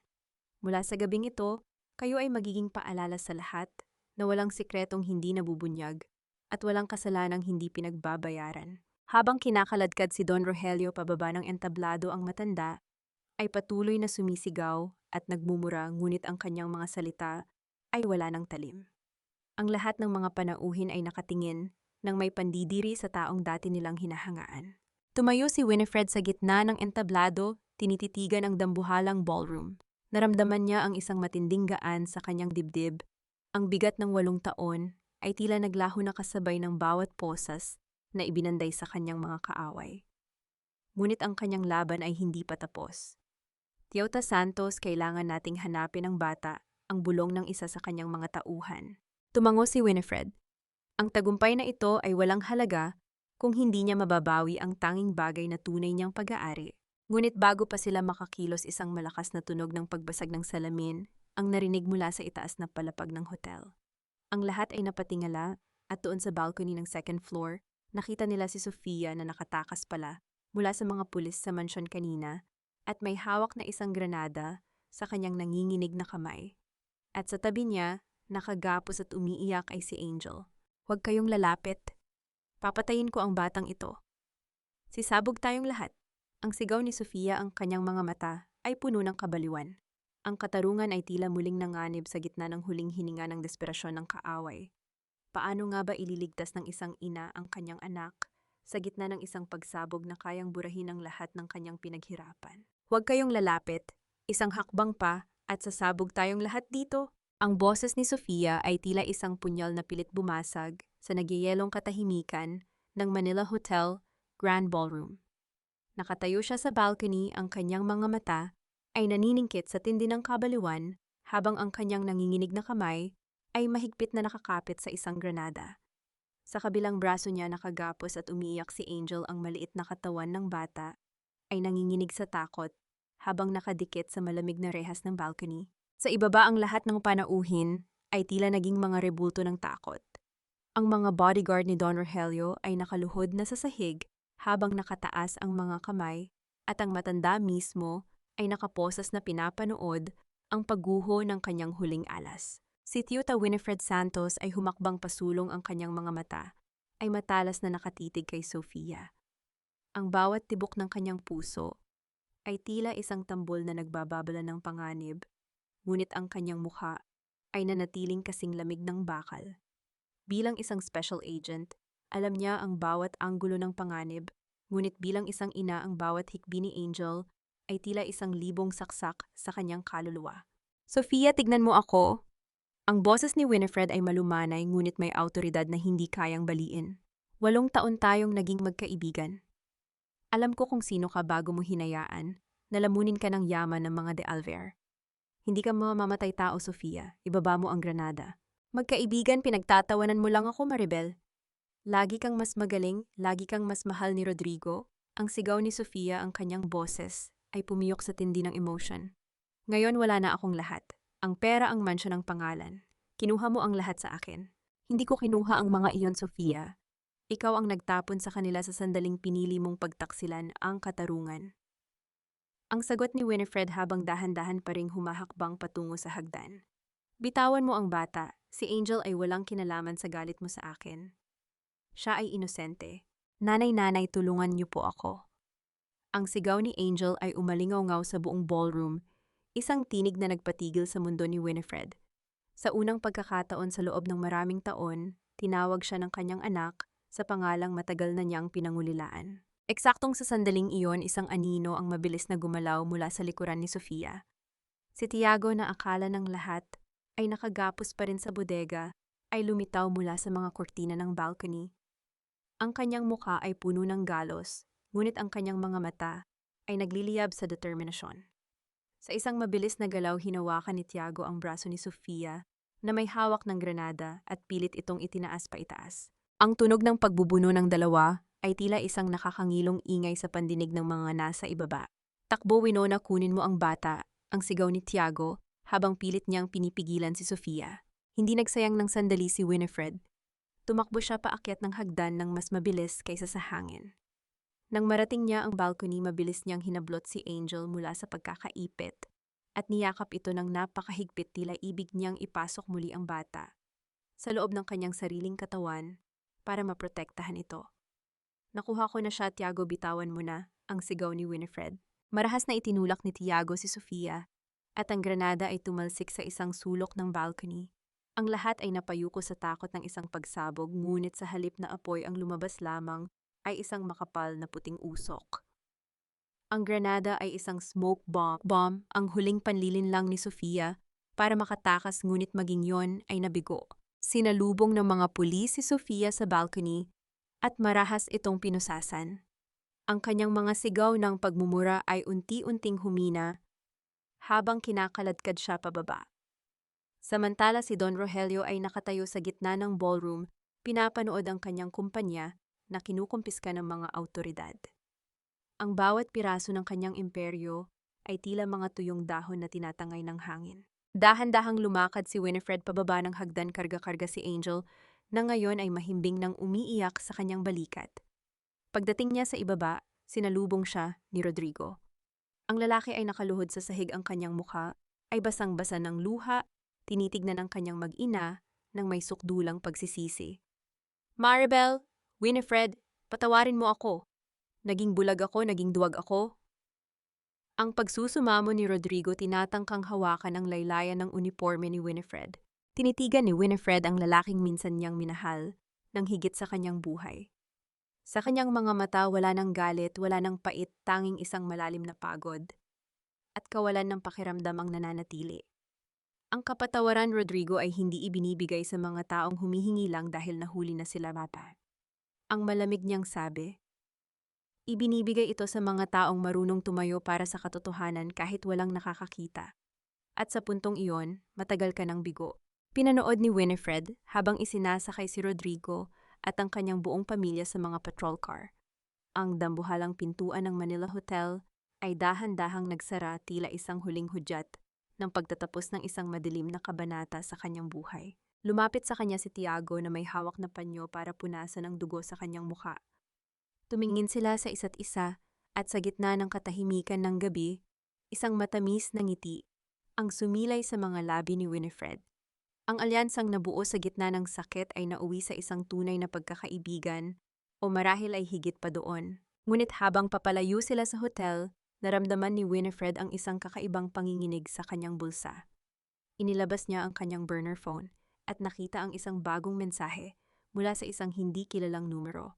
Akala mo ba ay tapos na ang lahat? Ang De Alvear ay isang sanga lamang.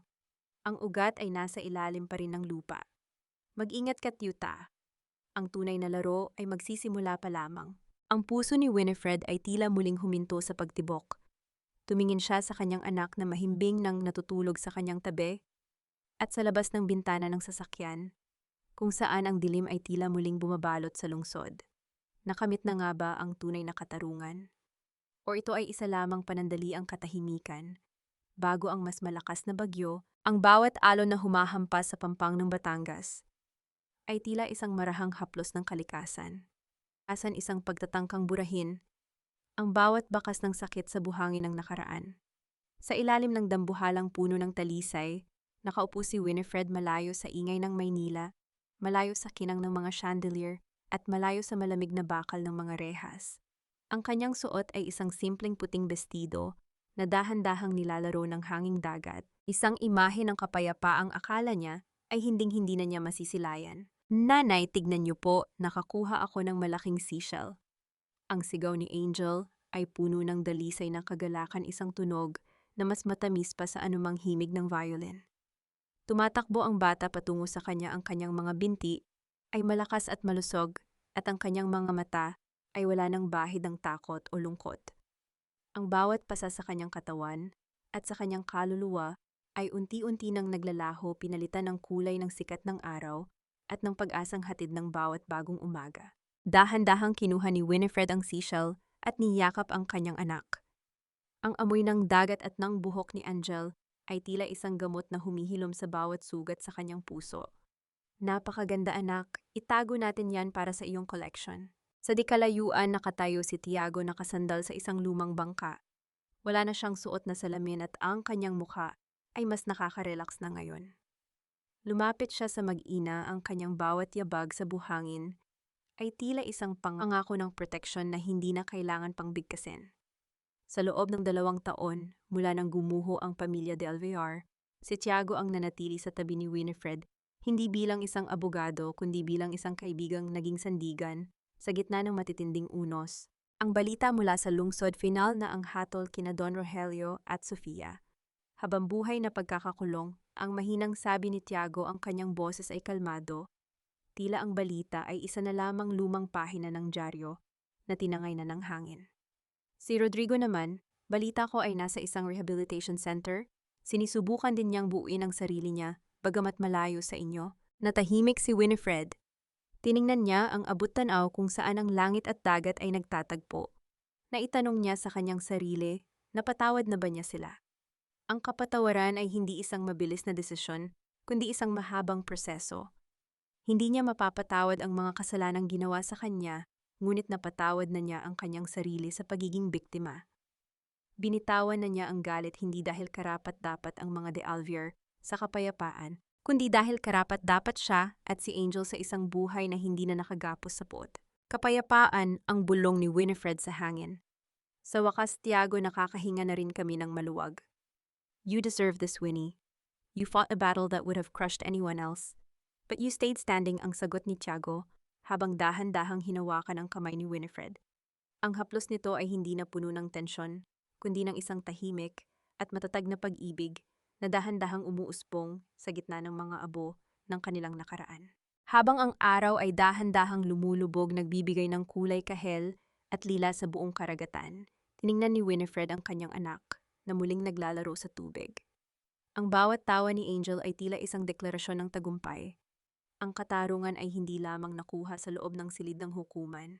Nakuha ito sa bawat gabing hindi na sila umiiyak, sa bawat pagkakataong hindi na sila kailangang magtago, at sa bawat pangarap na muling nabubuo. Ang aral na iniwan ng kanyang paglalakbay ay malinaw. Ang tunay na lakas ng isang babae ay hindi nasusukat sa kanyang kakayahang lumaban, kundi sa kanyang kakayahang magmahal muli pagkatapos madurog ang kanyang mundo. Ang bawat sugat ay hindi tanda ng pagkatalo, kundi isang mapa ng kanyang katatagan. Sa dulo ng lahat, ang katarungan ay may mukha, ang mukha ng isang inang muling nayakap ang kanyang anak, at ang mukha ng isang pusong handa nang harapin ang bukas ng walang takot. Ang gabi ay maaaring naging napakahaba at napakamadilim, ngunit ang bukang liwayway ay dumating na dala ang pangako ng isang bagong simula na hinding-hindi na muling mananakaw ng sinuman. Dahan-dahang naglakad ang tatlo patungo sa kanilang maliit na bahay sa dulo ng dalampasigan. Ang kanilang mga anino sa buhangin ay nagdudugtong tila isang bagong pamilyang nabuo mula sa mga piraso ng dalawang sugatang kaluluwa. Sa likod nila, ang dagat ay patuloy sa kanyang mahinahong pag-awit, tila nagpapaalala na ang lahat ng unos ay lumilipas din, at ang tanging nananatili ay ang pag-ibig na sapat ang tatag para maghintay sa paghupa ng bawat alon. Sa paghupa ng bawat alon sa pampang ng Batangas, hindi lamang ang sikat ng araw ang nagpapaalam, kundi pati na rin ang bawat hapdi ng 8 taong pagtitiis na dahan-dahang tinatangay na ng dagat. Ang bawat bakas sa buhangin ay nagsisilbing saksi na pagkatapos ng pinakamalakas na bagyo, ang katarungan ay laging dumarating sa paraang hindi natin inaasahan, dala ang amoy ng bagong simula. Mga mahal kong tagapakinig, maraming salamat sa pagsama sa akin hanggang sa huling yugto ng paglalakbay na ito ni Winifred. Habang binubuo ko ang bawat kabanata, lalo na sa bahaging iyon, kung saan inihanda ni Maribel ang lahat ng pagmamahal para sa kanyang anibersaryo, ngunit sampal kataksilan at posas lamang ang isinukli sa kanya, naramdaman ko ang bigat sa aking dibdib na tila ako mismo ang nakaranas ng sugat na iyon. Ang kwentong ito ay hindi lamang basta katang-isip, ito ay hango sa mga tahimik na pakikibaka ng mga kababaihan sa ating paligid na patuloy na bumabangon kahit dinudurog na ng pagkakataon. Ito ay isang obra na dumaan sa masusing pagninilay-nilay upang ipaalala sa atin na ang bawat luha ay may katapat na paghilom. Tulad ng maliit na rosas na hairpin ni Angel na hindi natunaw sa gitna ng naglalakihang apoy sa bodega, ang inyong halaga bilang tao ay hindi kayang sunugin ng anumang paninira o pang-aapi. Ang hairpin na iyon ay simbolo ninyo, maliit man sa tingin ng iba, ngunit matatag at hinding-hindi masisira ng anumang pagsubok. Ang inyong dangal ay hindi nakasalalay sa kung paano kayo tinatrato ng iba, kundi sa kung paano ninyo pinipiling manatiling mabuting tao sa kabila ng lahat. Kung kayo ang nasa kalagayan ni Maribel, magagawa niyo rin bang talikuran ang yaman at kapangyarihan para lamang sa isang payak na buhay kasama ang inyong anak? O mas nanaisin ninyong manatili sa mundo ng mga de Alvier? Para sa inyong seguridad, nais kong marinig ang inyong saloobin. At habang kausap ko kayo, nasaan po ba kayo ngayon?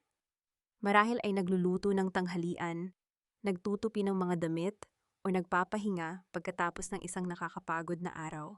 Ibahagi ninyo sa aming comment section ang inyong mga kwento dahil dito palagi kaming may puwang para sa inyong tinig. Huwag niyo ring kalimutang i-like at i-share ang kwentong ito para mas marami pa tayong mabigyan ng inspirasyon at lakas ng loob. Naway manatili kayong matapang payapa at laging naniniwala na laging may bahaghari pagkatapos ng ulan. Hanggang sa muli nating pagkukwentuhan. Tinitulo ng kwento ang pagbabalik ng anino hustisya ng isang inapaunawa. Ang lahat ng mga character at sitwasyon sa kwentong ito ay likhang isip lamang na binuo para sa layuning magbigay ng libangan at maghatid ng positibong mensahe sa ating mga tagapakinig.